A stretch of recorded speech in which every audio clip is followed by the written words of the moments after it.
नमस्कार आणि स्वागत आहे तुमचं प्रदीप रावसाहेब या आपल्या यूट्यूब चॅनलवर, जिथं गणिताला आपण एकदम सोपं करून टाकतो.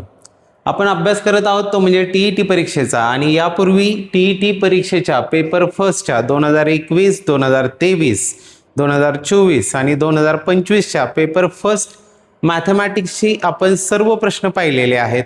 त्या सर्व व्हिडिओज आपल्या चॅनलवर उपलब्ध आहेत. त्या ठिकाणाहून तुम्ही मागील वर्षांमध्ये विचारलेल्या गणिताच्या सर्व पेपर्सचं ॲनालिसिस पाहू शकता. स्पष्टीकरणासह त्यांची उत्तरं समजावून घेऊ शकता. आजच्या व्हिडिओमध्ये पाहणार आहोत टी 2013. खूप जुना पेपर आहे हा, पण आत्तापर्यंत मी पाहिलेल्या पेपर्समध्ये मला याची काठिण्य पातळी ही सगळ्यात वरची वाटली. म्हणजेच पूर्वीची टी परीक्षेची काठिण्य पातळी ही जास्त होती, मात्र ती हळूहळू आता कमी होत चाललेली दिसत आहे. टी 2013 मध्ये पेपर फर्स्टमधील गणित विषयाचे 30 प्रश्न 91 ते 120 हे 30 प्रश्न आज आपण पाहणार आहोत. सुरुवात करण्यापूर्वी चॅनलवर जर नवीन असाल तर चॅनलला सबस्क्राईब करून घ्या, म्हणजे यापूर्वीच्या आणि यानंतर येणाऱ्या व्हिडिओज देखील आपल्यापर्यंत पोहोचत राहतील. 7वी स्कॉलरशिप, 8वी NMMSच्या देखील उपयुक्त व्हिडिओज आपल्यापर्यंत पोहोचत राहतील. चला तर मग सुरुवात करूया टी 2013 मधील गणित विषयाचे प्रश्न. सुरुवातीला आहे प्रश्न क्रमांक 91. 11/14, 13/18, 27/31, 19/24, 17/19 या संख्या चढत्या क्रमाने लावल्यास पहिली संख्या कोणती येईल? आता चढत्या क्रमाने लावल्यास पहिली म्हणजेच आपल्याला यातली सर्वात लहान संख्या शोधायची आहे. जेव्हा कधी अपूर्णांक येतील तेव्हा ते अपूर्णांक लिहून घ्यायचे आहेत. हे 13/18, त्यानंतर हे 27/31, 19/24 आणि आहे 17/19. तर यामध्ये जर पाहिलं तर हे कोणत्याही नियमामध्ये बसत नाहीत. त्यामुळे यांना आपल्याला प्रत्येकाच्या अंशाला आपण 2 शून्य देऊया, म्हणजेच प्रत्येकाच्या अंशाला आपण 100ने गुणतोय. का 100ने गुणतो? तर याचं दशांश अपूर्णांकात रूपांतर करताना आपल्याला जास्त पॉईंटमध्ये जावं लागत नाही.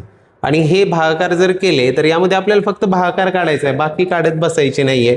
14ने आपण जर 1100ला भागलं तर इथे येणार आहे भागाकार 78. इथे जर भागलं 18ने तर इथे भागाकार 72. बाकी जी येईल ती येईल. इथे भागल्यानंतर भागाकार येणार आहे 87. इथं भागल्यानंतर भागाकार येणार आहे 79 आणि इथे भागल्यानंतर भागाकार येणार आहे 89. आता यामध्ये सर्वात लहान संख्या कोणती दिसते? तर इथे 72 जे आहे ते सर्वात लहान दिसत आहेत. म्हणजेच 13/18 हा अपूर्णांक सर्वात लहान असणार आहे. चढत्या क्रमाने लावले तो सर्वात सुरुवातीला येणार आहे, म्हणून याचं उत्तर असणार आहे पर्याय क्रमांक 3, 13/18. चला जाऊया पुढील प्रश्नाकडे. पुढे आहे प्रश्न क्रमांक 92. 4, 8, 9, 2 यातील प्रत्येक अंक एकदाच वापरून तयार होणाऱ्या 4 अंकी जास्तीत जास्त संख्या किती? जेव्हा कधी असा प्रश्न असेल की जास्तीत जास्त किती संख्या तयार होतील, तर जेवढे अंक असतील पण एकदाच वापरून असेल त्यावेळेसच ही ट्रिक चालणार आहे. त्यावेळेस काय करायचं आहे, 1, 2, 3, 4 अंक आहेत, तर त्याचं उत्तर असतं 4 फॅक्टोरियल. 4 फॅक्टोरियल म्हणजेच काय, 4 ते 1 पर्यंतच्या अंकांचा गुणाकार. जेवढे अंक आहेत, 4 अंक आहेत तर 4 पर्यंतच्या संख्यांचा गुणाकार करा. 3च अंक असतील तर 3 पर्यंतच्या संख्यांचा गुणाकार करा. 4 त्रिक 12, 12 24, 1 24, म्हणजे जास्तीत जास्त 24 संख्या यापासून तयार होऊ शकतील, जो आहे पर्याय क्रमांक 4. हे त्याचं योग्य उत्तर असणार आहे. चला जाऊया पुढील प्रश्नाकडे.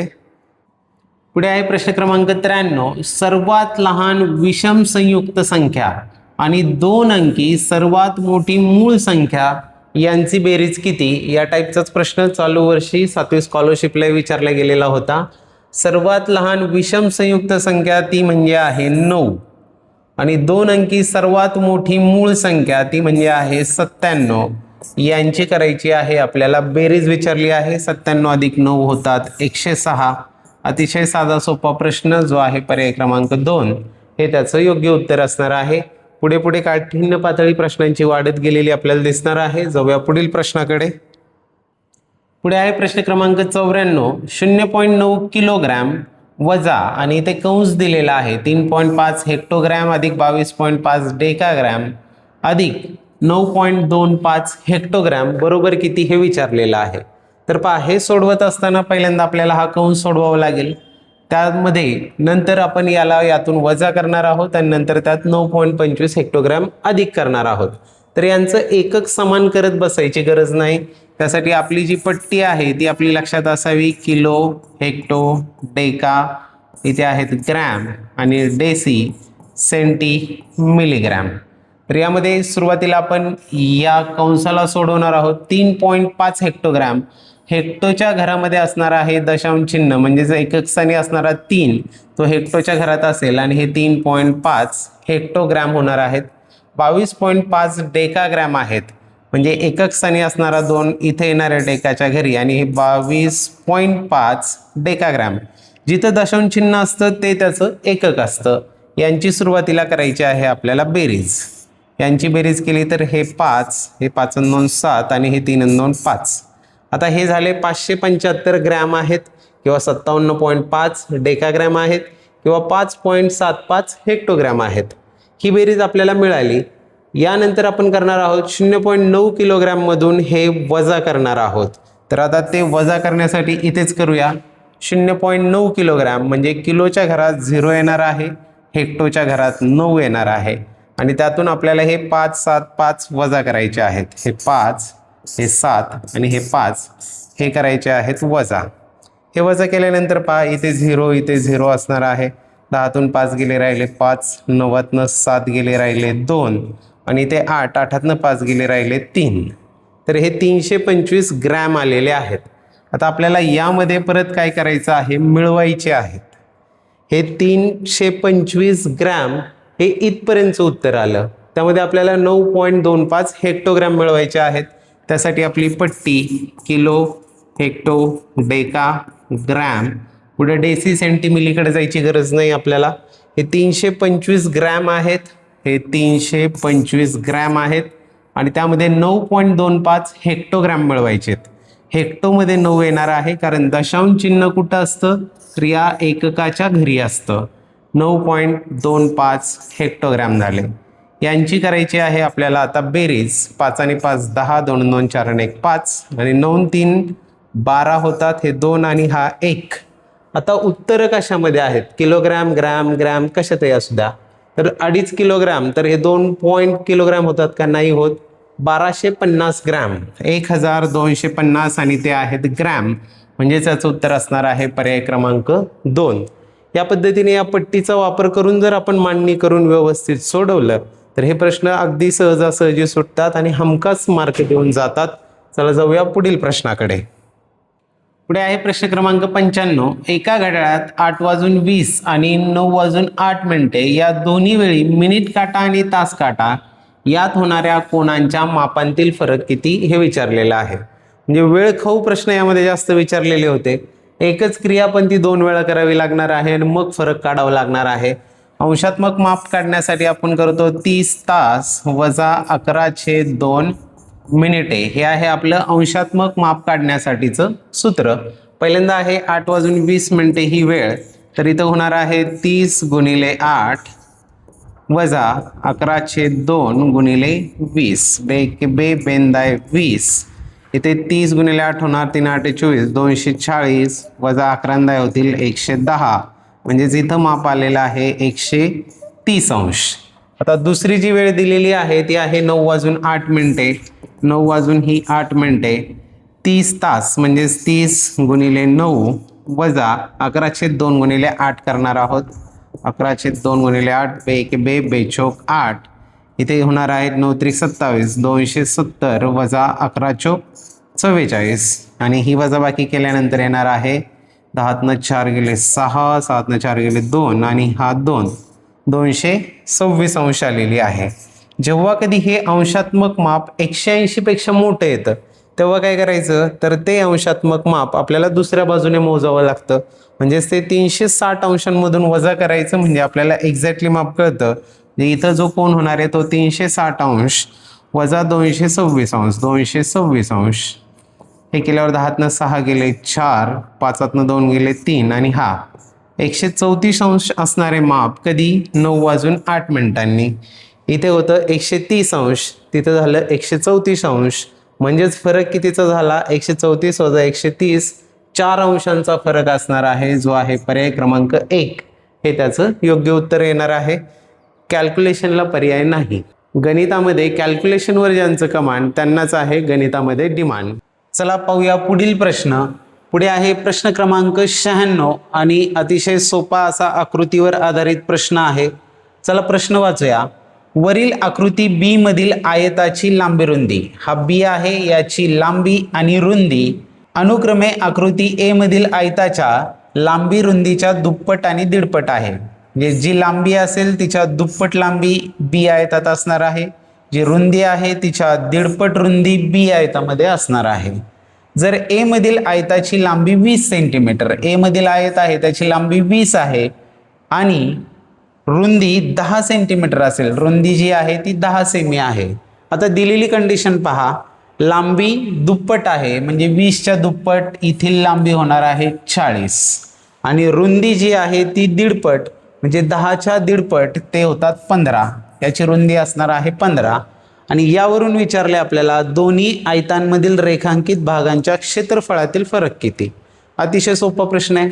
दोन्हीकडे आपल्याला दिसत आहेत त्रिकोण आहेत आणि या दोन त्रिकोणांच्या क्षेत्रफळातला फरक आपल्याला काढायचा आहे. आयताचे सर्व कोन जे आहेत ते काटकोन असतात, म्हणजेच या ठिकाणी जी लांबी आहे तो या त्रिकोणाचा पाया असणार आहे आणि जी रुंदी आहे तो या त्रिकोणाची उंची असणार आहे. चला ए आकृतीतील त्रिकोणाचं क्षेत्रफळ काढूया.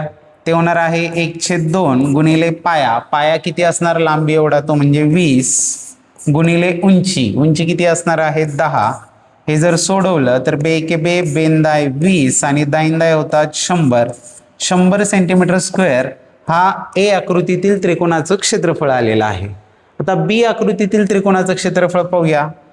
बी आकृतीमध्ये 1/2 गुणिले पाया, पाया या ठिकाणी असणार आहे 40, लांबी एवढा आणि उंची असणार आहे ती म्हणजे रुंदी 15. आता हे जर सोडवलं आपण तर बे के बे बे 20 40, 15 गुणिले 20 होतात 300 सेंटीमीटर स्क्वेअर हे बी आकृतीतील त्रिकोणाचं क्षेत्रफळ आलं. या दोन्हीतला फरक आपल्याला विचारलाय. 300 वजा 100 केल्यानंतर येतात 200 सेंटीमीटर स्क्वेअर, म्हणजे क्षेत्रफळातला जो फरक असणार आहे तो आहे 200 सेंटीमीटर स्क्वेअर, जो आहे पर्याय क्रमांक 1 हे त्याचं योग्य उत्तर होणार आहे. थोडा चिकित्सकपणे विचार करावा लागतो या प्रकारचे प्रश्न सोडवत असताना आणि प्रॉब्लेम सॉल्व्हिंग स्किल आपल्याकडे असणं गरजेचं आहे. चला जाऊया पुढील प्रश्नाकडे. पुढे आहे प्रश्न क्रमांक 97. 0.8 भागिले 16/15 अधिक 0/5 भागिले 5/8 बरोबर किती हे आपल्याला विचारलेलं आहे. सोडवायला सुरुवात करूया. हे 0.8 आहे असेच राहतील. तर भागिले म्हणजेच काय असतात, उलटून गुणिले. 0.8 गुणिले 16/15 होणार आहेत 15/16 प्लस पुढे आहे 0/5. 0/5 म्हणजेच काय आले 0 भागिले 5/8 म्हणजेच याची जी व्हॅल्यू आहे ती 0च होऊन जाणार आहे. शून्याला कोणत्याही संख्येने भागले तर उत्तर 0च येतं, मात्र कोणत्याही संख्येला शून्याने भागता येत नसतं. आता हेच सोडवायचं आहे आपल्याला. इथे करताना काय करणार आपण, अंशांचा गुणाकार करणार. याला छेद काही नाही म्हणजे 1 आहे. 15/8 येतात 120 आणि दशांश चिन्हानंतर 1 अंक आहे म्हणजे हे 12.0 होणार आहेत आणि छेद हे 16 झाले. हेच झाले 12/16. याला जर आपण अतिसंक्षिप्त रूप दिलं म्हणजे सिम्पलेस्ट फॉर्मला आणलं तर इथे होतील 4×12 आणि 4×16. 3/4 हे उत्तर असणार आहे. पर्यायामध्ये 3/4 दिसत नाही. याला दशांश अपूर्णांकात रूपांतरित केलं तर हे 3/4 म्हणजेच पाऊण आहेत आणि पाऊण आपण दशांश अपूर्णांकात लिहितो 0.75.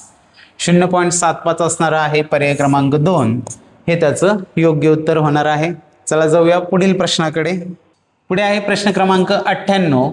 500 मीटर लांबीची आगगाडी 60 किलोमीटर वेगाने धावते तर तिला 700 मीटर लांबीचा पूल ओलांडण्यास किती वेळ लागेल हे विचारलेलं आहे.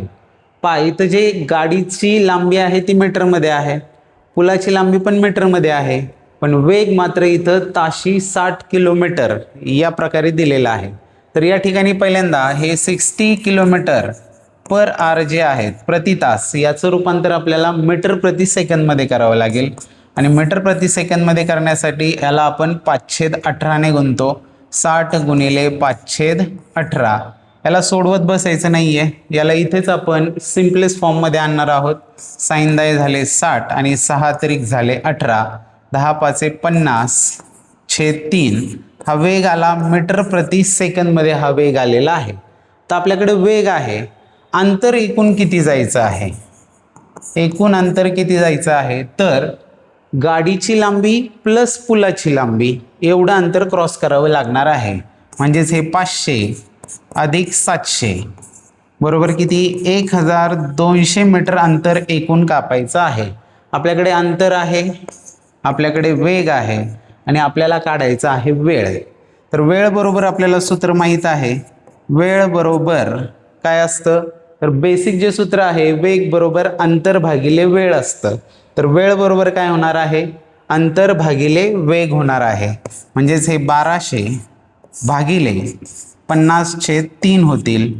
आता हे भागिले 50/3 आहेत, हेच उलटून गुणिले होणार आहेत, म्हणजेच 3/50 होणार आहेत. हा एक शून्य गेला, शून्य गेला, 5ने भागूया, 5 दुने 10 आणि 5 चोक 20, 24 त्रिक होतात 72 आणि हा वेळ जो आहे तो येणार आहे सेकंदांमध्ये, कारण वेग आपण मीटर प्रति सेकंदमध्ये घेतला होता. 72 सेकंद वेळ लागेल, जो आहे पर्याय क्रमांक 3, हे त्याचं योग्य उत्तर राहील. वेग, वेळ, अंतर याच्यावर आधारित खास व्हिडिओ आपल्या चॅनलवर आहे. प्रत्येक घटकावर आधारित 50-60 प्रश्नांच्या व्हिडिओ आपल्याकडे आहेत. TET, स्कॉलरशिप आणि पोलीस भरती अशा एकत्रित सर्वासाठी त्या व्हिडिओ आहेत. पण हे सर्व टाईपचे प्रश्न आपल्याला त्या व्हिडिओजमध्ये मिळणार आहेत. त्यामुळे घटकनिहाय जर अभ्यास करायचा असेल तर ती 28 व्हिडिओची एक सिरीज आहे TET, पोलीस भरती आणि 7वी स्कॉलरशिप नावाने, ती अवश्य पहा. चला जाऊया पुढील प्रश्नाकडे. पुढे आहे प्रश्न क्रमांक 99. 43 स्टार स्टार 6 या संख्येस 12ने निशेष भाग जातो तर स्टारच्या जागी समान अंक असेल तर स्टार बरोबर किती हे विचारलेलं आहे. पहिल्यांदा संख्या लिहूया. 4, 3 स्टार स्टार आणि 6 याला 3 आणि 4ने निशेष भाग जातो असं नाही दिलेलं, 12ने निशेष भाग जातो असं दिलेलं आहे. आणि जर 12ने निशेष भाग जात असेल तर त्यासाठी 3 आणि 4ने गेलाच पाहिजे, कारण या सहमूळ संख्या आहेत आणि सहमूळ संख्यांनी जर भाग जात असेल तर त्यांच्या गुणाकाराने भाग जातोच. हे 3ने भाग गेला पाहिजे आणि 4नेही भाग गेला पाहिजे. आता 3ने भाग जाण्यासाठी आपल्याला कसोटी माहीत आहे की त्यातील अंकांच्या बेरजेला 3ने भाग गेला पाहिजे. या ठिकाणी आहेत जे अंक उपलब्ध त्यांची बेरीज पाहूया. 4 आणि 3 7 आणि 6 13, 13 एवढी बेरीज आहे. जर समजा आपण इथं 5 घेतले तर 5 अधिक 5 किती होतील, 10 होतील. 13 आणि 10 23 होतील, भाग जाणार नाही 3ने. जर इथे आपण 4 घेतले तर 13 अधिक 4, 4 आणि 4 हे 8 होतील. 13 आणि 8 होतील 21, म्हणजेच 3ने भाग जाऊ शकेल, कारण 21ला 3ने भाग जातो. म्हणजे 4 हे उत्तर शक्य आहे. पुढे 7चं पाहूया. 7 आणि 7 14 होतील. 13 आणि 14, 13 आणि 14 होतात 27. 27ला सुद्धा 3ने भाग जातो, म्हणजे 7 हे उत्तर सुद्धा शक्य आहे. 3 जर असेल त्या स्टारच्या ठिकाणी तर 3 अधिक 3 6 होणार आहेत. 13 अधिक 6 होतील 19, म्हणजे 3ने भाग जाणार नाही, म्हणजे ते उत्तर काही शक्य नाही. आता 3ने भाग जाऊ शकेल जेव्हा हे 2 अंक असतील तेव्हा. आता आपल्याला 4चा विचार करायचा आहे. तर 4ने भाग जाण्याची कसोटी काय आहे, तर एकक आणि दशक स्थानापासून तयार होणारी जी संख्या आहे तिला जर 4ने भाग जात असेल तर त्या पूर्ण संख्येला 4ने भाग जातो. जर या ठिकाणी 4 असतील तर इथं 46 तयार होतील आणि 46ला काही 4ने भाग जात नाही. जर इथे 7 असतील तर इथे होणार आहे 76, इथे होतील मग 76 आणि 4ने 76ला भाग जातो, 19 चोक 76. म्हणजे जर इथे 7 असेल, दोन्ही ठिकाणी जर इथे 7 7 आले तर या पूर्ण संख्येला 3 आणि 4ने भाग जाणार आहे. 3 आणि 4ने गेला म्हणजेच 12ने भाग जाणार आहे, म्हणजे स्टारच्या ठिकाणी 7 हा अंक असला पाहिजे. चला पाहूया पुढील प्रश्न. पुढे आहे प्रश्न क्रमांक 100. 2011 साली गांधी जयंती रविवारी होती तर त्याच वर्षातील प्रजासत्ताक दिनाचा वार कोणता हे आपल्याला विचारलेलं आहे. पाहता गांधी जयंती कधी असते, 2 ऑक्टोबरला असते आणि 2 ऑक्टोबरला वार जो होता तो होता रविवार. आणि आपल्याला जो काढायचा आहे तो वार काढायचा आहे प्रजासत्ताक दिनाचा, म्हणजेच 26 जानेवारीला कोणता वार होता हे आपल्याला शोधायचं आहे. तर आता जानेवारीपासून ऑक्टोबरला आपण जाऊया उलट येण्यापेक्षा, कितीने पुढे जावं लागतं तेवढ्यानेच आपण मागं येऊया. तर पहिल्यांदा जानेवारी महिन्यामध्ये ही 26 जानेवारी म्हटलंय, म्हणजे जानेवारीचे दिवस किती येणार आहेत? 26 आणि 5 31.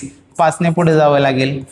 फेब्रुवारी 2011 म्हणजे हे लीप वर्ष नाही, म्हणजेच यामध्ये दिवस असणार आहेत 28. त्यानंतर आहे मार्चचे दिवस 31. एप्रिलचे दिवस 30.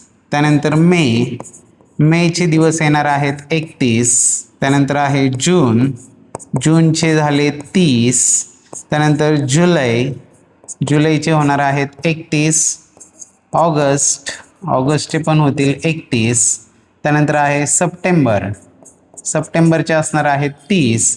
आणि ऑक्टोबरमध्ये आपल्याला 2 ऑक्टोबरपर्यंतच जायचं, म्हणजे ऑक्टोबरचे 2च दिवस मोजायचे आहेत.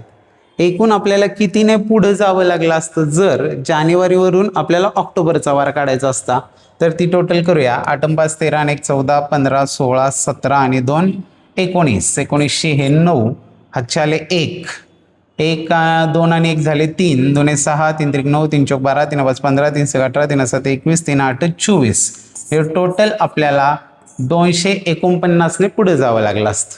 आता इथं आपल्याला उलट यायचं आहे, म्हणजे 249ने आपण मागे येणार आहे. पण एवढ्याने मागे येणं काही आपल्याला शक्य नाही. दर 7 दिवसांनी तोच वार असतो, म्हणजे आपण याला 7ने भागणार आहोत. जर याला 7ने भागलं आपण 249ला, 7 1 7 आणि इथे होणार आहेत 7 3 21. राहिले 3 झाले 39. 7 5 35 राहिले 4. म्हणजेच काय करायचं आपल्याला? 4ने मागे यायचे. 4ने मागे यायचे. रविवारवरून आपल्याला 4ने मागे यायचं आहे. म्हणजेच इथला वार काढण्यासाठी आपल्याला -4 4ने मागे यावं लागणार आहे. रविवारच्या आधी होणार आहे शनिवार, त्यानंतर शुक्रवार, त्याच्या आधी गुरुवार आणि त्याच्या आधी असणार आहे बुधवार. म्हणजे 26 जानेवारीला प्रजासत्ताक दिनी वार असणार आहे बुधवार, जो आहे पर्याय क्रमांक 3. हे त्याचं योग्य उत्तर असणार आहे. चला जाऊया पुढील प्रश्नाकडे. पुढे आहे प्रश्न क्रमांक 101. एका आयताकृती बागेला 5 वेढे असलेले तारेचे कुंपण घालण्यासाठी प्रति मीटर 10 रुपये याप्रमाणे 17,000 रुपये खर्च आला. जर बागेची रुंदी 50 मीटर असेल तर बागेच्या समोरासमोरील 2 टोकातील अंतर किती हे आपल्याला विचारलेलं आहे. म्हणजेच आपल्याला कर्ण काढायचा आहे त्या ठिकाणी. आता इथे लक्षात घ्या, 10 मीटर याप्रमाणे खर्च 17,000 रुपये आला. म्हणजे एकूण किती अंतराची तार आपल्याला लागलेली आहे ते एकूण अंतर काढायचं असेल तर ह्या 17,000 रुपयांना जर आपण 10ने भागलं तर आपल्याला एकूण अंतर मिळणार आहे.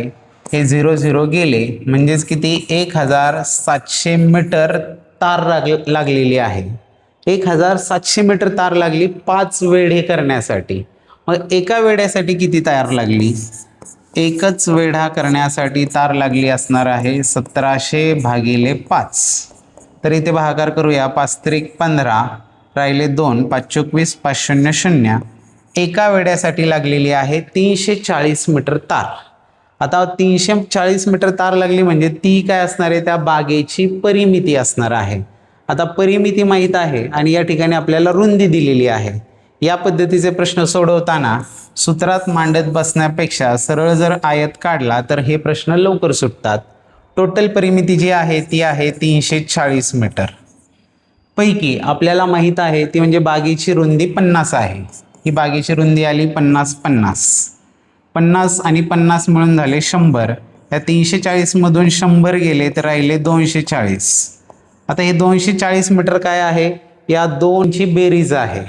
म्हणजेच एक रुंदी कितीची होणार आहे? 120 आणि 120ची ही रुंदी असणार आहे. आता या ठिकाणी आपल्याला लांबी माहीत आहे, रुंदी माहीत आहे. आपल्याला विचारले बागेच्या समोरासमोरील 2 टोकातील अंतर किती असेल? तर समोरासमोरील 2 टोक म्हणजे हे एक टोक आणि हे एक टोक. हे जर 2 टोक जोडली आपण तर हे अंतर आपल्याला काढायचं आहे. आयत म्हणजे सर्व कोण काटकोन असतात. या ठिकाणी पायथागोरस आपल्याला कामाला येणार आहेत. इथे 50 120 आहे. पायथागोरसचं बेसिक त्रिकूट आपल्याला माहीत आहे, ते म्हणजे काय? 5 12 13 हे त्रिकूट आहे. मग यात जर यांच्या 10 पटी केल्या तर 50 120 आणि 130. म्हणजेच 2 टोकातलं अंतर किती असणार आहे? 130 मीटर असणार आहे, जो आहे पर्याय क्रमांक 3 हे त्याचं योग्य उत्तर असेल. समजून घेऊन जर प्रश्न सोडवला तर सहज सुटतो. एकदाच सगळं समोर घेतलं तर नाही सुटत लवकर. समजून घ्या आणि टप्प्याटप्प्याने सोडवत जा. यालाच आपण कॉम्प्युटेशनल थिंकिंग म्हणतो, की टप्प्याटप्प्याने क्रमबद्ध पद्धतीने विचार करणे. चला जाऊया पुढील प्रश्नाकडे. पुढे आहे प्रश्न क्रमांक 102. आकृतीवर आधारित प्रश्न आहे. शेजारील आकृतीत रेख EG ही वर्तुळाची सर्वात मोठी जीवा असून EG सर्वात मोठी जीवा म्हणजेच तो वर्तुळाचा व्यास आहे. चौकोन EFGH ची परिमिती 196 सेंटीमीटर आहे. EFGH या चौकोनाची परिमिती 196 सेंटीमीटर आहे. तसेच रेख FG कॉन्ग्रुएंट विथ रेख GH. FG आणि GH एकरूप आहेत, ते दिलेले आहेत. FG बरोबर 56 दिलेली आहे. FG जर 56 आहे तर ही HG पण काय असणार आहे, 56 आहे. यावरून वर्तुळाचा परीघ किती विचारलेला आहे. पूर्ण वर्तुळाचा आपल्याला परीघ काढायचा आहे. तर या ठिकाणी लक्षात घ्या की EG हा वर्तुळाचा व्यास आहे. हा जर व्यास आहे तर अर्धवर्तुळातील हे कोण काय झाले, काटकोन झाले.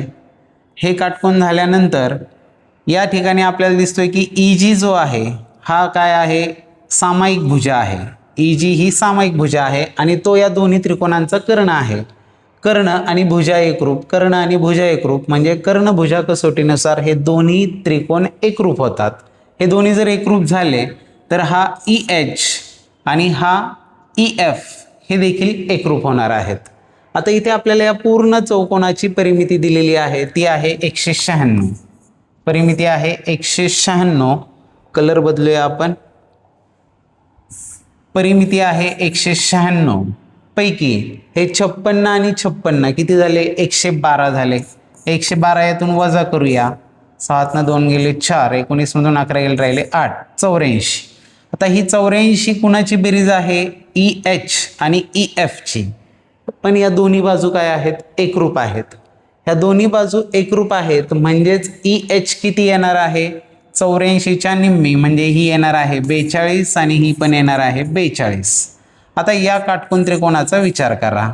EFG मध्ये एक बाजू 42 आहे, एक बाजू 56 आहे, तर EG किती होईल. तर पायथागोरसचं 42 हे 56 ने आपल्याला काढायचं आहे कर्ण. पायथागोरसचं बेसिक त्रिकोण माहिती आहे आपल्याला 3 4 5. मग इथे पहा 14 त्रिक 42, 14 चोक 56, 14 पंचे 70. म्हणजेच वर्तुळाचा जो व्यास आहे तो व्यास आलेला आहे 70. तर व्यास 70 मिळाला. आपल्याला वर्तुळाचा परीघ काढायचा आहे. त्रिज्या काढत बसू नका. डायरेक्ट व्यासावरून जे परिघाचं सूत्र आहे ते या ठिकाणी वापरायचे. ते आहे पायडी म्हणजेच पाय गुणिले व्यास. पायची किंमत 22/7 गुणिले डी म्हणजे डायमीटर आलेला आहे 70. तो 70 टाकला. 7 1 7 7 10 70. 22 गुणिले 10 झाले 220 आणि हे सगळे दिलेले होते सेंटीमीटरमध्ये. म्हणजे 220 सेंटीमीटर हा असणार आहे त्या वर्तुळाचा परीघ, जो आहे पर्याय क्रमांक 2 हे त्याचं योग्य उत्तर असणार आहे. 2013चा पेपर जर पाहिला तर काठिण्य पातळी थोडी वरची होती.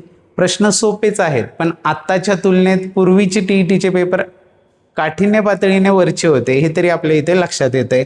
चला जाऊया पुढील प्रश्नाकडे. पुढे आहे प्रश्न क्रमांक 103. L गुणिले M भागिले C भागिले V बरोबर किती. रोमन संख्येचे नंबर आधारित सोपा असा प्रश्न. आपल्याला बेसिक रोमन न्यूमरल्स माहीत आहेत. IVX LCD 1 5 10 50 100 500 आणि M 1000. आता L म्हणजेच किती आहेत 50 गुणिले C म्हणजे 100, D म्हणजे 500 आणि M म्हणजे 1000 भागिले C म्हणजे 100 आणि याला भागिले करायचे आहेत आपल्याला 5 ने भागायचं आहे. ते हा एक 0 0 0 0 गेले. इथे राहिले 50 गुणिले 10. 50 गुणिले 10 होतात 500 भागिले 5 करायचं आहे. 500 भागिले 5 केल्यावर 5 1 5 5 0 0 5 0 0 100. इथे पर्याय रोमन संख्या चिन्हात दिलेले आहेत. 100 म्हणजेच याला रोमनमध्ये आपण लिहितो C, जो की आहे पर्याय क्रमांक 3 हे त्याचं योग्य उत्तर असणार आहे. चला जाऊया पुढील प्रश्नाकडे. सोपा प्रश्न होता. जाऊ पुढे. पुढे आहे प्रश्न क्रमांक 104. x/15 ही एक विषम संख्या आहे। पहा x/15 ही एक विषम संख्या आहे। या संख्येनंतर क्रमाने येणारी 13वी समसंख्या कोणती विचारलेला आहे। याच्यानंतर येणारी 13वी समसंख्या काढायची आपल्याला आणि ही जी आहे ही विषम संख्या आहे। तर पहा विषम आणि सम यांच्यामध्ये एकचं अंतर असतं। x/15च्या पुढची पहिली सम काढण्यासाठी आपण यात 1 मिळवणार आहोत। 1 मिळवल्यानंतर आपल्याला काय मिळणार आहे, पहिली समसंख्या मिळणार आहे। पहिली समसंख्या मिळाली, आपल्याला काढायची आहे 13वी। पहिली काढली म्हणजे अजून 12वी पुढची काढावी लागणार आहे आणि क्रमाने येणाऱ्या समसंख्यांमध्ये 2-2चं अंतर असतं। 12वी काढायची म्हणजे यामध्ये किती 12 गुणिले 2, 2ने का गुणलं 12ला, तर प्रत्येक 2 क्रमागत समसंख्यांमध्ये 2चं अंतर असतं। 12वी काढायची म्हणून 12 दुणे 24 यामध्ये मिळवावे लागतील। हे झाले x/15 अधिक 12 दुणे झाले 24, 24 अधिक 1 होणार आहेत 25। त्याला छेद काही नाही म्हणजे 1 असणार आहे। आता हे आपल्याला सोडवायचं आहे। 1ने आपण या xला गुणणार, तो झाला x प्लस 15 गुणिले 25 जर केले तर ते येतात 25 जाय 250, 25×5 = 1,600 म्हणजे 375 येणार आहेत आणि याला छेद काय आहे 15 आहे। चला पाहूयात पर्याय। x + 375 डिवायडेड बाय 15 जो की आहे पर्याय क्रमांक 1 हे त्याचं योग्य उत्तर असणार आहे। सोपे सोपे प्रश्न आहेत, 7वी स्कॉलरशिपचेच प्रश्न आहेत। स्कॉलरशिप परीक्षेला जर शिकवत असाल तर हे प्रश्न काहीही अवघड जाणार नाहीत। चला जाऊया पुढील प्रश्नाकडे। पुढे आहे प्रश्न क्रमांक 105। 27.487 या संख्येतील, आता संख्या लिहून घेऊया 27.487, उजवीकडील 7ची स्थानिक किंमत, या उजवीकडील 7च्या स्थानिक किंमत डावीकडील 7च्या स्थानिक किंमतीच्या किती पट नसेल। डावीकडील 7च्या, तर एक गोष्ट कायम लक्षात ठेवा, ज्याला च्या लागतो तो नेहमी छेदामध्ये येतो। डावीकडील 7च्या म्हटलं म्हणजे डावीकडील 7ची स्थानिक किंमत छेदात येणार आहे। या डावीकडील 7च्या किती पट उजवीकडील येईल, तर उजवीकडील 7 जो आहे तो इथे आहे, याची स्थानिक किंमत होणार 0.007। याला जर आपण भाग दिला तर हे होणार आहेत 700 700 700 आणि 7 1 7, 0.001 इथे दिसत आहेत 0.001। लगेच नाही बरोबर करायचं, प्रश्न वाचायचा आहे। नसेल विचारले, नसेल, मग नसेल तर अजून बाकीचे पर्याय पाहावे लागतील। याला 10च्या पॉवरमध्ये आपण लिहून पाहूया। यामध्ये दशांश चिन्ह जर आपण 1 2 3 घरं पुढे नेले तर हे होतील 1 × 10⁻³ म्हणजे 10चा ऋण 3 वा घात होणार आहे। 10चा ऋण 3 वा तो पण आहे, अशी पण होणार आहे ती स्थानिक किंमत। अजून पुढे आपल्याला जर पाहायचं झालं तर 0.001 जे आहेत 0.001 याला अंशछेद रूपात लिहायचं झालं तर हेच आहेत 1/1 1 2 3 0 1 2 3 0 1/1000 तो सुद्धा आहे। 1/10⁻³ होणार नाहीयेत, हे 10⁻³ आहे, त्यांना जर 1 लिहायचं असेल तर ते 1/10चा +3 वा घात होणार आहे, -3 वा होणार नाही। म्हणजे त्याचं उत्तर जे आहे ते असणार आहे पर्याय क्रमांक 4 हे त्याचं योग्य उत्तर राहील। प्रश्नपत्रिका खूप मुश्किलीने मिळाली आहे, जुन्या प्रश्नपत्रिका मिळत नाहीयेत। थोडी अस्पष्ट असली तरी पण मी तुम्हाला ते स्पष्ट करून सांगणार आहे। व्हिडिओ आवडला असेल तर नक्की लाईक करा, त्याचबरोबर आपल्या प्रतिक्रिया देखील कमेंटमध्ये नक्की सांगा। चला जाऊया पुढील प्रश्नाकडे। पुढे आहे प्रश्न क्रमांक 106। ए किंवा बी तुकडीतील विद्यार्थ्यांना स्वतंत्रपणे पुस्तकं वाटली तेव्हा 10 पुस्तके उरतात। जर पुस्तकांची एकूण संख्या 850 असेल आणि दोन्ही तुकड्यातील विद्यार्थ्यांची संख्या 2 क्रमवार समसंख्या असतील तर विद्यार्थ्यांची एकूण संख्या किती हे विचारलेलं आहे। पहा 850 एकूण पुस्तकं आहेत, एकूण पुस्तकं 850 आहेत, पण जर ती समान वाटली, ए मधल्यांना वाटा किंवा बी मधल्यांना वाटा, समान वाटल्यावर दरवेळेस 10 पुस्तकं उरतात। म्हणजेच 850 + 10 जर 840 पुस्तकं असती तर ए मधल्यांना पण समान वाटली गेली असती आणि बी मधल्यांनाही समान वाटली गेली असती। म्हणजेच 840 हा काय झाला, त्यांचा लसावी झाला। त्या दोन्ही संख्यांचा जो लसावी आहे तो लसावी म्हणजेच हा 840 आहे। आता त्या दोन वर्गांमधील विद्यार्थ्यांची जी संख्या आहे ती 2 क्रमवार समसंख्या आहेत असं आपल्याला सांगितलेलं आहे. आणि 2 क्रमवार समसंख्यांचा जो लसावी आहे, 2 क्रमवार समसंख्यांचा लसावी हा काय असतो, तो त्या 2 संख्यांच्या गुणाकाराची निमपट असतो. त्या 2 संख्यांच्या गुणाकाराची निमपट असतो. म्हणजेच त्या 2 क्रमवार समसंख्यांचा गुणाकार जो आहे तो काय असणार आहे, लसावी गुणिले 2. हे 2 इकडे गुणिले होणार आहेत, म्हणजेच हे 840 गुणिले 2 म्हणजेच हे होणार आहे 1680. म्हणजेच त्या 2 तुकडीतील विद्यार्थ्यांच्या संख्यांचा गुणाकार 1680 आहे. आणि त्या 2 तुकडीतील विद्यार्थी काय आहेत, क्रमवार समसंख्या आहेत. तर 1680 कोणत्या 2 क्रमवार समसंख्यांचा गुणाकार आहे हे कसं शोधायचं, तर त्याच्या जवळ असणारी वर्गसंख्या पहा. 1680च्या जवळ असणारी वर्गसंख्या आहे 1600, की जो आहे 40चा वर्ग. आणि 40 गुणिले जर 42 केलं आपण, 40 गुणिले 42 केले तर आपल्याला मिळतात 1680. 40 गुणिले 42 येतात 1680. म्हणजेच त्या दोन्ही तुकड्यांमध्ये असणारे विद्यार्थी किती असणार आहेत, एका तुकडीत 40 आणि बी तुकडीमध्ये असणार आहेत 42. यांची बेरीज आपल्याला विचारलेली आहे. 40 अधिक 42 केल्यावर येतात 82. म्हणजेच त्या 2 तुकडीमधील विद्यार्थ्यांची एकूण जी संख्या आहे ती असणार आहे 82, जो आहे पर्याय क्रमांक 2 हे त्याचं योग्य उत्तर येईल. प्रश्न समजून घ्यायचे. लसावी गुणिले मसावी बरोबर 2 संख्यांचा गुणाकार असतो. 2 क्रमवार समसंख्यांचा मसावी हा 2 असतो. 2 क्रमवार समसंख्यांचा लसावी हा त्यांच्या गुणाकाराची निमपट असतो. या साध्या साध्या गोष्टी लक्षात ठेवायच्यात आणि त्याच्याच ॲप्लिकेशनवर आधारित प्रश्न या ठिकाणी येणार आहेत. चला जाऊया पुढील प्रश्नाकडे. पुढे आहे प्रश्न क्रमांक 107. मुलाचे वय वडिलांच्या वयाच्या 3/7 पट आहे. जर दोघांच्या वयातील फरक 40 वर्ष असेल तर आणखी 10 वर्षांनी मुलाचे वय वडिलांच्या वयाच्या किती पट असेल हे विचारलेलं आहे. इथे आहे मूल आणि इथे आहेत वडील.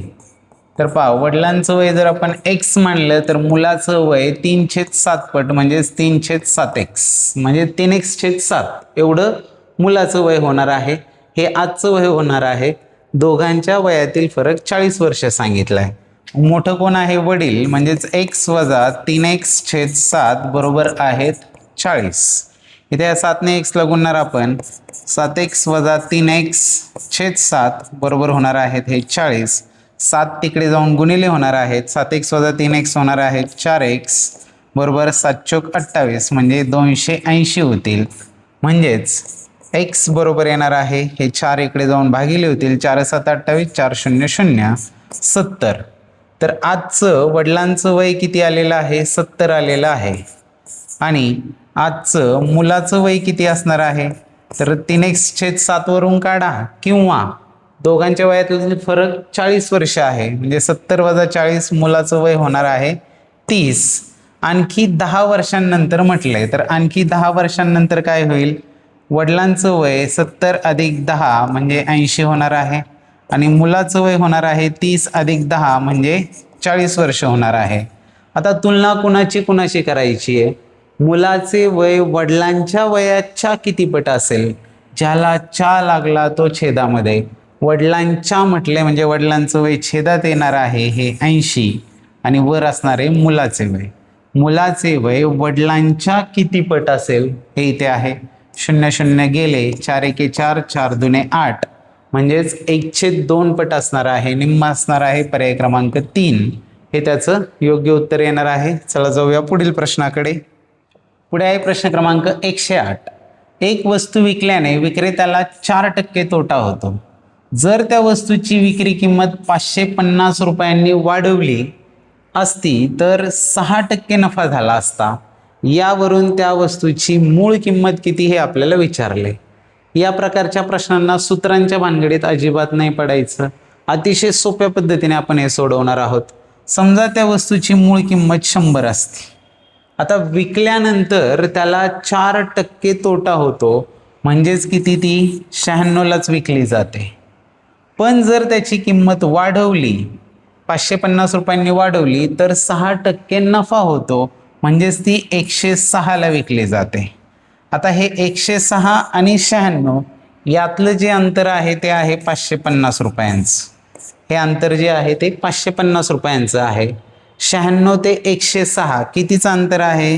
हे 10% जे अंतर आहे ते आहे 550 रुपये. मग वस्तूची मूळ किंमत म्हणजे किती असते? ती 100% असते. ती आपल्याला काढायची, कारण शेकडा नफा शेकडा तोटा हा नेहमी खरेदी किमतीवर मूळ किमतीवरच कॅल्क्युलेट केला जातो. 10% जर 550 असतील तर 100% किती होतील? हे 550 गुणिले 10 म्हणजेच 5500. त्या वस्तूची जी मूळ किंमत आहे ती रुपये 5500, पर्याय क्रमांक 2 एवढी असणार आहे. नफा तोटावर आधारित खास 2-3 व्हिडिओ सूत्रांशिवाय नफा तोटाची उदाहरणं कशी सोडवायची समजून घेऊन या पद्धतीने असे व्हिडिओज आपल्या चॅनलवर उपलब्ध आहेत, ते देखील नक्की पहा, म्हणजे नफा तोटा एकदम क्लिअर होऊन जाईल. चला जाऊया पुढील प्रश्नाकडे. पुढे आहे प्रश्न क्रमांक 109. श्याम जवळ रुपये 500, रुपये 20, रुपये 50, रुपये 1000 आणि रुपये 100 किमतीच्या समान संख्येत नोटा असून एकूण रक्कम 78,490 रुपये आहे. जर त्याने रुपये 50 आणि रुपये 500 किमतीच्या नोटा बँकेत भरल्या तर त्याच्या जवळ किती रक्कम शिल्लक राहील हे विचारलेलं आहे. प्रश्न सोपा आहे, फक्त कॅल्क्युलेशन जास्त आहेत. कॅल्क्युलेशन केल्यावर मात्र गॅरंटेड उत्तर मिळणार आहे. तर यामध्ये पहा, 500, 20, 50, 1000 आणि 100 यांची एक एक नोट घेतली तर किती रुपये होतात? तर 1500, 1600, 1650, 1670, 1670 रुपयांचा एक बंच होतो. असे किती बंच घेतल्यानंतर 78,490 रुपये होतील हे आपल्याला पाहायचं आहे. तर x इज इक्वल टू हे 78,490ला आपण 1670ने भागणार आहोत. 0 गेला आणि हा भागाकार केला तर x ची किंमत जी आहे ती येते 47. म्हणजे प्रत्येक प्रकारच्या 47 नोटा असणार आहेत. 500च्या 47, 20च्या, 50च्या या प्रत्येकी 47, 47, 47 नोटा असतील. आता त्याने काय केलं, 50 आणि 500 रुपये किमतीच्या नोटा बँकेत भरल्या. तर 500 रुपयांच्या 47 नोटा भरल्या आणि 50 रुपयांच्या देखील 47 नोटा भरल्या. हे 2 शून्य गेले. त्यानंतर 47 गुणिले 5 केले तर ते येतात 235 आणि हा एक 0 आणि 47 गुणिले 5 केल्यावर येतात 235. यांची जर बेरीज केली तर हे 0, हे 5, 5 आणि 3 8, 3 आणि 2 5 आणि हे 2, 25,850 रुपये त्यांनी बँकेत भरले. त्यांच्याकडे शिल्लक किती राहिले? टोटल रक्कम होती 78,490. 78,490 मधले 25,850 बँकेत भरले तर शिल्लक किती राहिले? हा 0 9 5 गेले 4, 14 8 गेले राहिले 6, 7 5 गेले 2 आणि 7 2 गेले राहिले 5. 52,640 रुपये त्यांच्याकडे शिल्लक राहिले असणार आहेत, जो आहे पर्याय क्रमांक 2 हे त्याचं योग्य उत्तर असेल. म्हणून पुन्हा एकदा म्हणतो की कॅल्क्युलेशनवर ज्यांची कमांड त्यांनाच आहे गणितात डिमांड. कॅल्क्युलेशनवर कमांड येण्यासाठी सराव सराव आणि सराव एवढं एकमेव औषध आहे. चला जाऊया पुढील प्रश्नाकडे. पुढे आहे प्रश्न क्रमांक 110. खाली त्रिकोणाच्या बाजूंच्या मापांचे संच दिले आहेत, त्यापैकी कोणत्या संचाने त्रिकोण रचना करता येणार नाही हे विचारले. त्रिकोणाच्या 3 बाजूंच्या लांबी दिल्या आहेत आणि याच्यावरून विचारले कोणती त्रिकोण रचना करता येणार नाही. इयत्ता 6वी मध्ये जे त्रिकोणाचे गुणधर्म आहेत जे आत्ताच्या 7वी मध्ये असतील, की त्रिकोणाच्या कोणत्याही 2 बाजूंच्या लांबींची बेरीज ही तिसऱ्या बाजूच्या लांबीपेक्षा जास्त असते, त्या प्रॉपर्टीवर आधारित हा प्रश्न आहे की जो स्कॉलरशिपमध्ये विचारला जातो. आता त्याला थोडं मॉडिफाय असं करूया की त्रिकोणाच्या लहान ज्या 2 बाजू आहेत त्यांची जर बेरीज ही तिसऱ्यापेक्षा जास्त आली तर ती त्रिकोण रचना करता येते. एवढी एकच गोष्ट चेक केली तरी सुद्धा आपल्याला कळतं की ती त्रिकोण रचना करता येईल किंवा नाही. इथे पहा 60 आहेत, 80 आहेत आणि 100. 60 अधिक 80 केले तर ते होतात 8 6 14 140 आणि ते 100 पेक्षा जास्त आहेत, म्हणजे ही त्रिकोण रचना करता येणार आहे. आपल्याला विचारलं आहे करता येणार नाही. दुसऱ्या पर्यायामध्ये पहा, इथे 0.7 आहेत, 2.5 आहेत, 2.4 आहेत. लहान ज्या 2 आहेत त्या 2.4 आणि 0.7, 24 आणि 7 होतात 31, म्हणजे 3.1 आणि मोठी बाजू येते 2.5. ह्या दोघांची बेरीज त्या मोठीपेक्षा जास्त आहे, म्हणजे ही त्रिकोण रचना देखील करता येणार आहे. इथे लहान दोन बाजू पहा, 50 30 या दोन लहान आहेत, 50 अधिक 30 होतात 80 आणि तिसरी बाजू जी आहे मोठी ती आहे 90. तिसरी बाजू मोठी येते लहान दोन बाजूंच्या बेरजेपेक्षा, म्हणजे ही वाली त्रिकोण रचना जी आहे ही करता येणार नाही. यामध्ये पण दिसेल तुम्हाला की 15 आणि 8 23 होतात, म्हणजे हे 2.3 येणार आहेत आणि मोठी बाजू 1.7 आहे, त्यापेक्षा मोठी आहेत, म्हणजे ही त्रिकोण रचना करता येते. कोणती करता येणार नाही, तर ही करता येणार नाही. या प्रकारच्या प्रश्नासाठी एवढंच लक्षात ठेवायचं, लहान दोन बाजूंची बेरीज ही तिसऱ्या बाजूपेक्षा जास्त आली पाहिजे, तरच तो त्रिकोण काढता येतो. चला, व्हिडिओ आवडला असेल तर लाईक करा, त्याचबरोबर आपल्या प्रतिक्रिया देखील कमेंटमध्ये सांगा. जाऊया पुढील प्रश्नाकडे. पुढे आहे प्रश्न क्रमांक 111. 27 मीटर घन म्हणजे 27 घनमीटर घनफळ असणाऱ्या भरीव लाकडी घनापासून 1 सेमी बाजू असलेले घन कापून वेगवेगळ्या जोडणीने नवीन तयार केलेल्या भरीव इष्टिकाचितीचे पृष्ठफळ खालीलपैकी किती असू शकेल हे विचारले. 3 पर्याय दिलेले आहेत आणि त्यामधील कोणकोणतं पृष्ठफळ होऊ शकतं हे आपल्याला शोधायचं आहे. पहिली गोष्ट, 27 मीटर घन एवढं घनफळ आहे आणि त्याच्यापासून 1 सेमी बाजू असलेले घन वेगळे करायचे आहेत, म्हणजे यापासून एकूण घन किती तयार होणार आहेत, 27 घन तयार होणार आहेत. मग या 27 घनांपासून आपल्याला इष्टिकाचिती तयार करायच्यात. इष्टिकाचिती तयार करायच्या म्हणजेच काय, की ज्याला लांबी, रुंदी आणि उंची असणार आहे अशा आपल्याला इष्टिकाचिती तयार करायच्यात. किती वेगवेगळ्या प्रकारे आपण इष्टिकाचिती तयार करू शकतो, तर पहिली करू शकतो 3 गुणिले 3 गुणिले 3, लांबी 3, रुंदी 3, उंची 3, 3 त्रिक 9, 9 त्रिक 27 हे त्याचं घनफळ होईल. अजून वेगळ्या प्रकारे कशी करू शकतो, तर इथे घेतला आपण एकच हाईट ठेवली आणि हे केले 3च ठेवले आणि हे केले 9, म्हणजे लांबी 1, रुंदी 3 आणि उंची 9 असणार आहे. अशी 9 त्रिक 27 अशी एक इष्टिकाचिती तयार करू शकतो.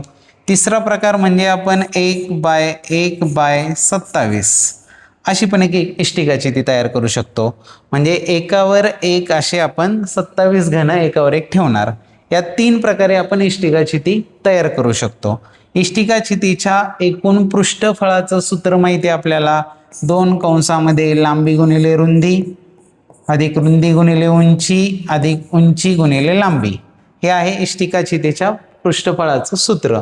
आता हा जो तयार होणार आहे हा घन तयार होणार आहे. घन हा देखील इष्टिकाचिती असतोच.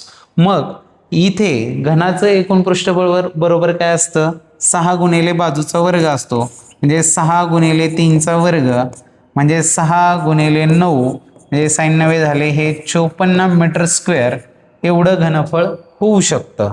54 मीटर स्क्वेअर की जो आहे पर्याय क्रमांक क एवढं, म्हणजे 54 मीटर स्क्वेअर एवढं एकूण पृष्ठफळ होऊ शकतं. जर 1/3/9 ची इष्टिकाचिती तयार झाली, म्हणजे लांबी 1, रुंदी 3 आणि उंची 9 अशी इष्टिकाचिती तयार झाली, तर तिचं पृष्ठफळ काढताना 2 गुणिले लांबी गुणिले रुंदी म्हणजे 3 एके 3 अधिक रुंदी गुणिले उंची म्हणजे 9 त्रिक 27 अधिक उंची गुणिले लांबी म्हणजेच 9 एके 9, म्हणजेच हे किती होणार आहेत, 27 आणि 3 झाले 30, 30 आणि 9 झाले 39, 39 दुने 78, हे 78 मीटर स्क्वेअर हे देखील एकूण पृष्ठफळ येऊ शकतं, जो आहे अपर्याय, जे 78 मीटर स्क्वेअर देखील येऊ शकतं. तिसऱ्या प्रकारे जी इष्टिकाचिती तयार करू त्यामध्ये एकूण पृष्ठफळ 2 गुणिले लांबी गुणिले रुंदी म्हणजे 1 गुणिले 1 हे 1 आले, रुंदी गुणिले उंची 27 एके 27 आले, प्लस उंची गुणिले लांबी 27 एके 27 आले. इथे पहा 27 आणि 27 54 आणि 1 झाले 55, 55 दुने होतात 110, 110 मीटर स्क्वेअर हे देखील एकूण पृष्ठफळ होऊ शकतं. 110 मीटर स्क्वेअर जो आहे ब, म्हणजे अ ब क तिन्ही एकूण पृष्ठफळ होऊ शकतात. तिन्ही अ ब क योग्य असणार आहे. पर्याय क्रमांक 4 हे त्याचं योग्य उत्तर असणार आहे. टेक्निकने सोडवायचे. 2013चा पेपर तसा चॅलेंजिंग होताच. चला जाऊया पुढील प्रश्नाकडे. पुढे आहे प्रश्न क्रमांक 112. एक आकृती दिलेली आहे. वरील आकृतीत रेषा x समांतर रेषा y ही एक्स आणि वाय समांतर आहेत. रेषा एम समांतर रेषा एल, एम आणि एल या देखील समांतर आहेत. तर आकृतीत दिलेल्या माहितीवरून मेजर अँगल ए बरोबर किती हे आपल्याला विचारलेलं आहे. तर पहा इथे अजून काय दिसतंय आपल्याला, या दोन भुजा एकरूप दाखवलेल्या आहेत आणि या दोन्ही लाईन्स समांतर आहेत. म्हणजे हा तयार होणारा चौकोन समांतरभुज चौकोन तयार झालाय आणि समांतरभुज चौकोनाच्या लगतच्या बाजू एकरूप दाखवलेल्या आहेत. समांतरभुज चौकोनाच्या जर लगतच्या बाजू एकरूप असतील तर तो जो आहे तो समभुज चौकोन तयार होतो. म्हणजे हा तयार झालेला चौकोन जो आहे हा समभुज चौकोन आहे. ते आपण पुढे वापरूया. सुरुवातीला या त्रिकोणाबद्दल विचार करा. यामध्ये या दोन बाजू एकरूप आहेत म्हणजे हा समद्विभुज त्रिकोण झाला आणि समद्विभुज त्रिकोणाचे पायालगतचे कोन जे आहेत ते एकरूप असतात. त्रिकोणाच्या तिन्ही कोनांची बेरीज असते 180 अंश असते. पैकी हा वरचा जो आहे तो 80 अंश आहे. तो जर 80 यातून वजा झाला तर या खालच्या दोघांची बेरीज किती येणार आहे, 100 अंश येणार आहे. 100 अंश या दोघांची बेरीज असेल तर हा प्रत्येक कोन किती होणार, 50 अंश आणि हा देखील असणार आहे 50 अंश. हा जर 50 अंश आहे तर याच्या विरुद्ध कोन हा देखील 50 अंशांचा असणार आहे. इथपर्यंत आपण या कोणापर्यंत पोहोचलो, पण आपल्याला एचं माप काढायचं, तिथपर्यंत जायचं. हा 50 अंश आहे आणि हा समभुज चौकोन आहे. समभुज चौकोनाचे लगतचे जे कोन आहेत हे परस्परांचे पूरक कोन असतात. पूरक कोन असतात म्हणजेच त्यांच्या दोघांच्या मापांची बेरीज 180 अंश असते. म्हणजे हा जर 50 अंश असेल तर हा पूर्ण जो कोन आहे हा पूर्ण कोन किती असणार आहे, 130 अंश असणार आहे. का, हा समभुज चौकोन झाला आणि लगतचे कोन जे आहेत हे एकमेकांचे पूरक कोन असतात. दोघांची बेरीज 180 येते. का, तर या दोन्ही बाजू समांतर आणि ही छेदिका आहे. आता या दोघांची मिळून बेरीज 130 अंश आहे. हा समभुज चौकोन असल्यामुळे समभुज चौकोनाची आणखी एक प्रॉपर्टी माहीत असली पाहिजे. ही समभुज चौकोनाची जे कर्ण आहेत ते त्या कोनांची दुभाजक असतात. समभुज चौकोनाचे जे कोन आहेत त्यांचे दुभाजक असतात. म्हणजे या पूर्ण कोनाचा हा कर्ण जो आहे कोन दुभाजक होतो. हा पूर्ण कोन 130 अंश असेल तर जो ए आहे तो ए किती येणार आहे, 130च्या निम्मा येणार आहे. म्हणजेच एचं माप किती येणार आहे, 65 अंश येणार आहे. जो आहे पर्याय क्रमांक 2 हे त्याचं योग्य उत्तर येईल. चला जाऊया पुढील प्रश्नाकडे. पुढे आहे प्रश्न क्रमांक 113. 12.5 किलोमीटर लांबीच्या रस्त्यावर समान अंतरावर दुतर्फा फलक लावलेत. जर फलकांची एकूण संख्या 502 असेल तर एकाच बाजूच्या दोन लगतच्या फलकातील अंतर किती हे आपल्याला विचारलेलं आहे. 12.5 किलोमीटर लांबीचा रस्ता आहे आणि याच्यात दुतर्फा फलक लावलेत. दोन्ही मिळून फलक किती आहेत, 502 आहेत. 502 आहेत म्हणजे या बाजूला 251 फलक असतील आणि या बाजूला 251 फलक असतील. म्हणून 502 फलक आहेत. आता 251 फलक लावलेले आहेत त्यांच्यामध्ये गॅप किती येतील. जर 2 फलक असतील तर त्यांच्यामध्ये गॅप किती असणार आहे, एकच गॅप येणार आहे. जर 3 फलक असतील तर त्याच्यामध्ये 2 गॅप येणार आहेत. जर 4 फलक असतील तर त्यात 1 2 3 गॅप येणार आहेत. जर 5 फलक असतील तर 1 2 3 4 गॅप येणार आहेत. 251 फलक असतील तर त्याच्यामध्ये गॅप किती येणार आहेत, 250 गॅप्स असणार आहेत. आणि आपल्याला प्रत्येक गॅप किती अंतराचा आहे, लगतच्या 2 फलकांमध्ये किती अंतर आहे हे शोधायचं आहे. एकूण अंतर जे आहे ते आहे 12.5 किलोमीटर.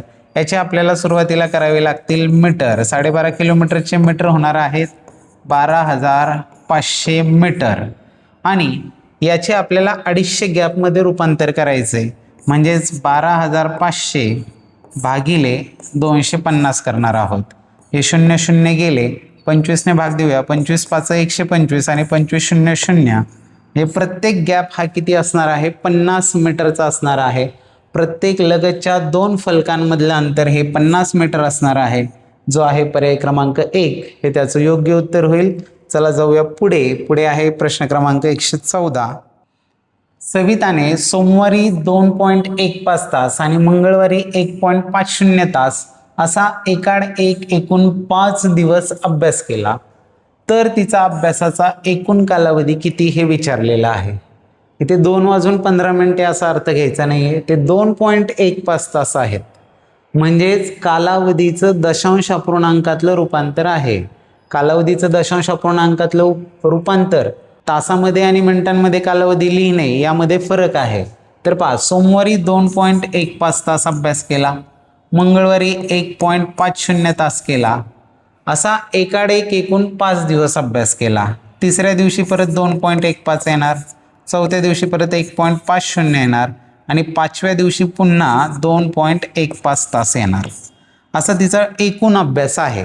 याची बेरीज करूया. 5 त्रिक 15, चला 1 1 1 2 आणि 5 7 आणि 1 8 आणि 5 13 आणि 1 14 अशी 4, चला 1 हा पॉईंट खाली पॉईंट 2 आणि 1 3 आणि 1 4 आणि 2 6 आणि 1 7 आणि 2 9, म्हणजेच 9.45 तास, 45 नाही म्हणायचं त्याला, 9.45 तास एवढा तिने अभ्यास केलेला आहे. आता इथं 9 तास 45 मिनिटे हा पहिलाच पर्याय आहे, पण हे दशांश अपूर्णांकात रूपांतर आहे, तास आणि मिनिटांमध्ये नाही. दशांश स्वरूपात असणाऱ्या कालावधीचं तास आणि मिनिटात रूपांतर करण्यासाठी एक लक्षात घ्या, जर या पद्धतीने टायमिंग लिहिलेला असेल तर त्याचं हे आहे दशांश स्थळ आणि हे आहे शतांश स्थळ. शतांश स्थानी असलेल्या अंकाला जर तुम्ही 36 गुणलं तर तुम्हाला मिळतात सेकंद. 36 गुणिले 5 होतात 180 सेकंद. इथं सेकंद मिळतात.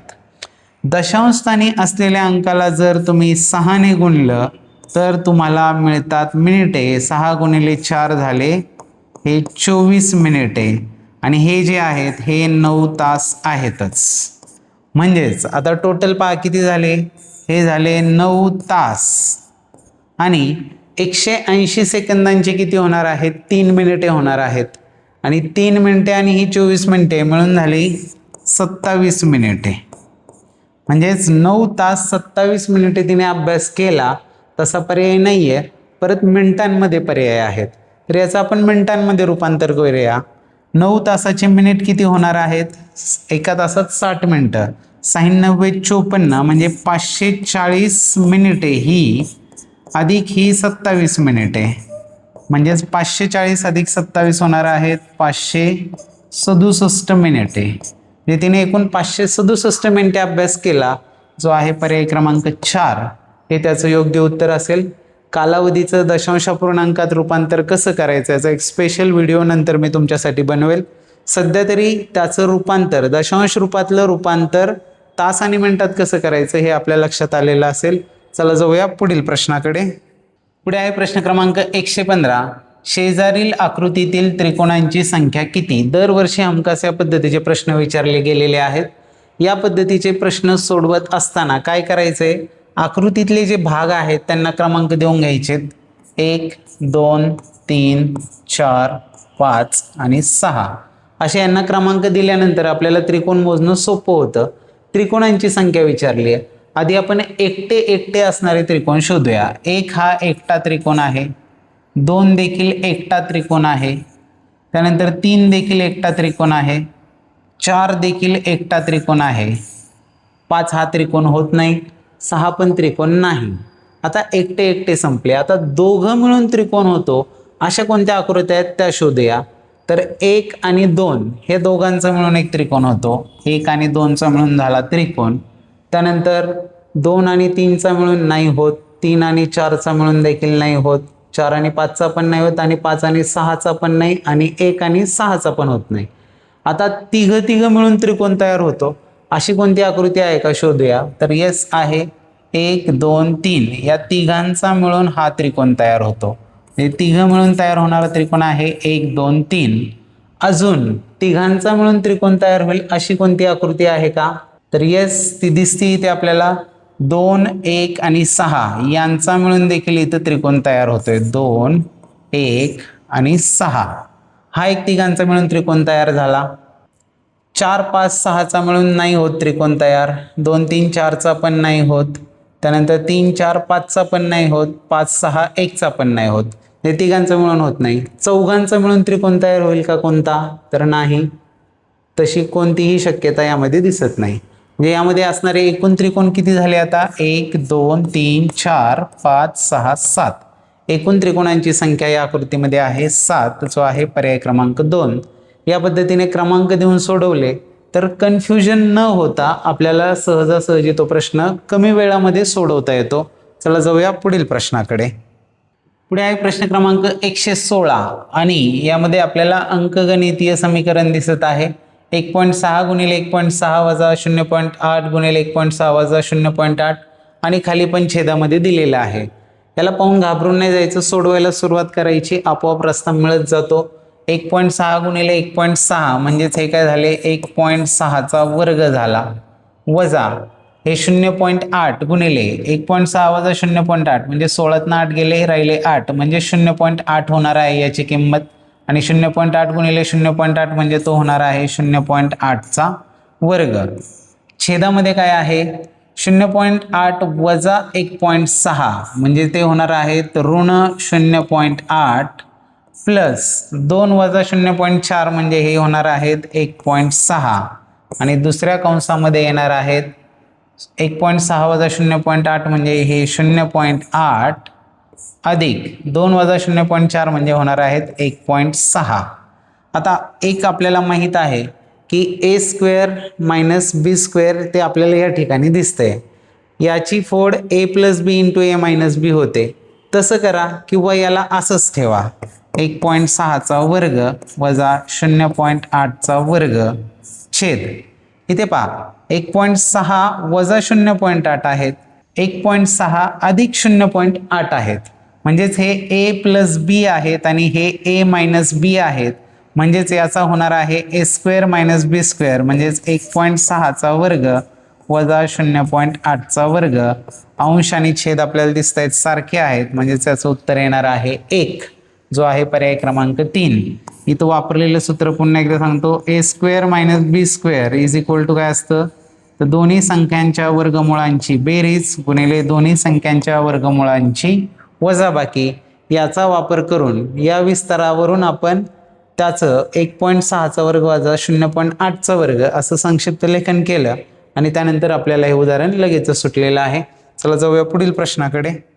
पुढे आहे प्रश्न क्रमांक 117. एक बाक आणि एक स्टूल यांची एकूण किंमत रुपये 1525 आहे.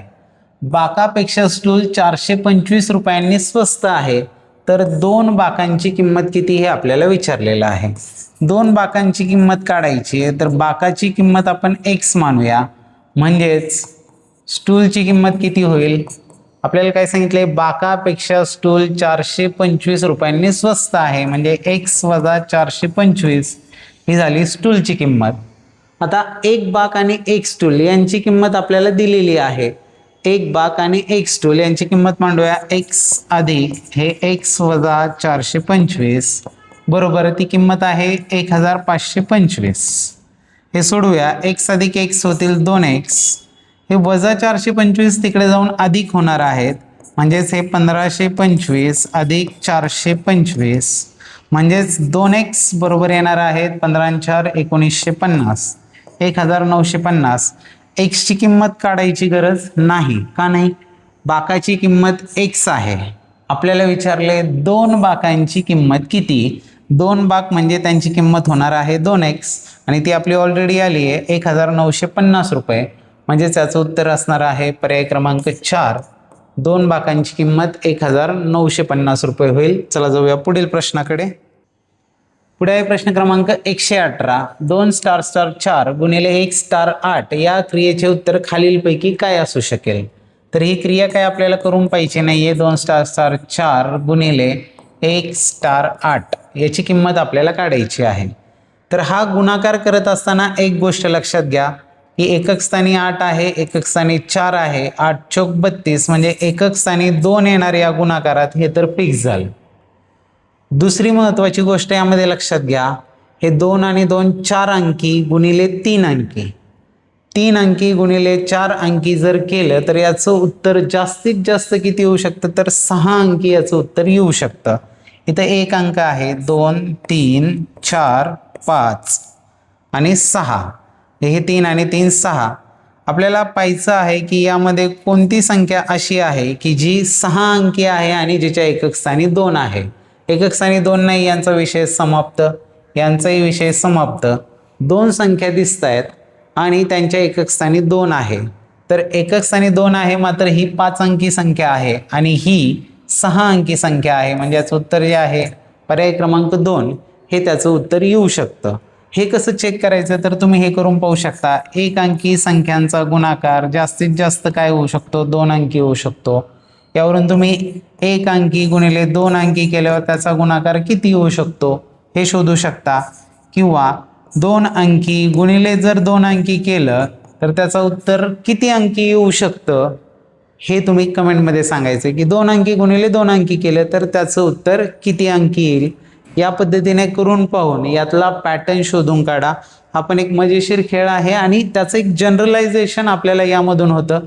हे आपण आपल्या वर्गामध्ये देखील घेऊ शकतो की 2 संख्यांचा गुणाकार किती येऊ शकतो, जास्तीत जास्त किती अंकी असू शकतो हे शोधण्यासाठी मोठ्यात मोठ्या संख्या घेऊन त्यांचा गुणाकार करून पाहायचा आहे आणि त्यानंतर किती अंकी उत्तर येऊ शकतं हे आपण शोधू शकतो. चला जाऊ पुढील प्रश्नाकडे. पुढे आहे प्रश्न क्रमांक 119 जो आलेखावर होता आणि मला मिळालेली जी प्रश्नपत्रिका आहे ती फारच अस्पष्ट होती, त्यामुळे तो आलेखही एवढासा क्लिअर दिसत नाहीये. तरी आपण प्रश्न कसा सोडवायचा हे पाहूया. जरी ते उत्तरापर्यंत पोहोचत नसेल तरी देखील. शिरूड गावातील एकूण साक्षर व्यक्ती विंचूर गावातील एकूण साक्षर व्यक्तींच्या किती पट आहेत. पाहता ज्याला चा लागला तो छेदामध्ये आहे, म्हणजे विंचूर जे आहे, विंचूर गावातले जे साक्षर आहेत ते छेदात येणार आहेत आणि शिरूड गावातले जे साक्षर व्यक्ती आहेत ते अंशामध्ये येणार आहेत. आता साक्षर व्यक्ती म्हटल्यावर त्यामध्ये पुरुषही आले आणि स्त्रिया देखील आल्या. तर शिरूड गाव जे आहे, इथं शिरूड गाव आहे, यातील एकूण पुरुष आणि स्त्रिया यांची बेरीज करायची आहे, ती इथे वर अंशामध्ये येणार आहे.